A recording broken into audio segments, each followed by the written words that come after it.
خاصا جب بھی زکوٰۃ کی بات ہوتی ہے تو اس میں ایک نصاب کا جو ہے ذکر ضرور آتا ہے، اور دوسرا اس پر ایک عرصہ گزرنے کا ذکر، ایک مدت کا ذکر ضرور آتا ہے۔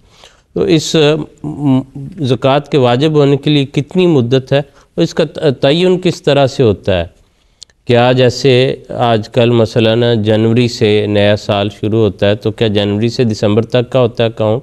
یا ہم نے یہ دیکھا ہے کہ رمضان میں آ کے لوگ جو ہے وہ زیادہ توجہ ہوتی ہے زکوٰۃ ادا کرنے کی، تو کیا رمضان سے لے کے دوسرے رمضان تک کا وقت جو ہے وہ کاؤنٹ ہوتا ہے؟ تو اس کا عرصہ کس طرح سے متعین کیا جاتا ہے؟ جی بسم اللہ الرحمن الرحیم۔ اس میں جو پہلی بات یہ ہے کہ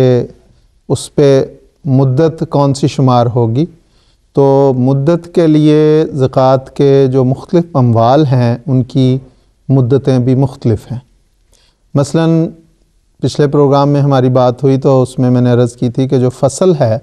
اس پہ کوئی سال گزرنے کی کوئی شرط نہیں ہے، بلکہ جب اس کی آمد ہو اور وہ نصاب کے برابر ہو وہ فصل، احادیث کی اصطلاح میں یا جو پانچ وسق اس زمانے کا جو پیمانہ تھا جو قریباً 653 کلو گرام اور 17-18 من کے قریب بنتی ہے، وہ جب ہو تو اس پہ فوراً وہ اتنا 10واں حصہ یا 20واں حصہ اس کی ادائیگی بارانی اور چاہی زمین کے حساب سے اس کی ادائیگی ہے۔ تو اس پہ گویا کوئی مدت یہ نہیں ہے کہ وہ پڑی رہے فصل اور اس پہ مدت گزرے تو تب زکوٰۃ ہے، بلکہ جب اس کی آمد ہوگی تو اس وقت اس پہ زکوٰۃ ہے۔ اس کے علاوہ جو جانور ہیں یا سونا چاندی اور نقد ہے اور اس کی الگ ہے۔ اسی طرح تجارت اور صنعت و حرفت میں لگا ہوا جو سرمایہ ہے اس کی جو ہے وہ الگ ہے۔ تو جو جانور ہیں ان پہ بھی سال گزرنے پہ لیکن اس کی الگ شرط ہے کہ وہ سائمہ ہونے چاہیے، یعنی سرکاری کھلے میدانوں میں وہ چریں، گھر سے انہیں کچھ نہ ڈالا جائے۔ سونا چاندی نقد یا صنعت و تجارت میں لگا ہوا سرمایہ جو ہے یہ ایسا ہے جس پہ، یا جانور ایسے ہیں جس پہ اگر سال گزر جائے اور وہ اس کے پاس ہوں، موجود ہوں وہ جانور اور نصاب کے برابر ہوں۔ اسی طرح سونا جو ہے وہ 85 گرام اور چاندی جو ہے 595 گرام ہو اور اس پہ سال گزر جائے، اور اگر کسی کے پاس نقد روپیہ ہے تو اس کے پاس اتنا روپیہ ہو جس سے 85 گرام سونا جو ہے وہ خرید کیا جا سکے، تو یہ سارے لوگ صاحب نصاب کہلائیں گے بشرطے کہ اس پہ 1 سال گزر جائے۔ تو اسی طرح جو شہد ہے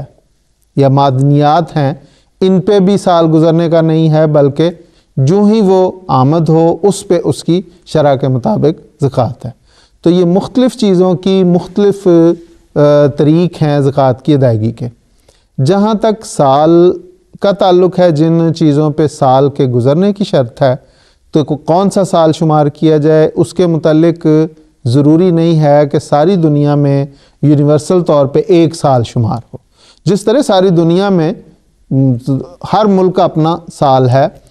پھر مالی سال اور مہینے سے شروع ہو رہے ہوتے ہیں، کوئی جو مذہبی تہواروں کے سال ہیں وہ اور طریقے سے شروع ہو رہے ہوتے ہیں۔ اسی طرح ہر انسان کے اپنے اختیار میں ہے کہ اگر وہ بزنس مین ہے تو جس طرح اس نے اپنے کاروبار میں کوئی سال مقرر کیا ہوا ہے حساب کتاب کرنے کا، اسی کو وہ سال شمار کر سکتا ہے، اور اس سال سے لے کے اگلے سال تک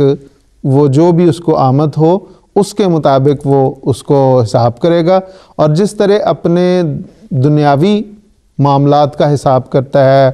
انکم ٹیکس اس نے دینا ہوتا ہے، اس کی وہ ریٹرنز بھرتا ہے بھیجتا ہے، اسی طرح وہ زکوٰۃ کا بھی حساب کر سکتا ہے۔ جو کسی کے لیے سہولت، اگر کسی کے لیے رمضان کے رمضان زکوٰۃ کی ادائیگی میں سہولت ہے تو کوئی حرج نہیں، وہ ایک رمضان سے دوسرے رمضان پہ شروع کر سکتا ہے۔ اگر کسی کے لیے مالی لحاظ سے، جس طرح بعض جگہوں پہ ہمارے ربوہ میں صدر انجمن کا جو سال ہے وہ 1 جولائی سے شروع ہوتا ہے، 30 جون تک چلتا ہے۔ اسی طرح وقف جدید کا سال جو ہے وہ 1 جنوری سے شروع ہو کے دسمبر تک چلتا ہے، اور تحریک جدید کا سال مختلف ہے۔ تو یہ جس طرح یہ ہیں اس کے مطابق جس طرح کوئی اپنے سال کا حساب رکھنا چاہے وہ رکھ لے، کوئی حرج کی بات نہیں اس میں. جی ٹھیک ہے خاصا، شکریہ، جزاک اللہ.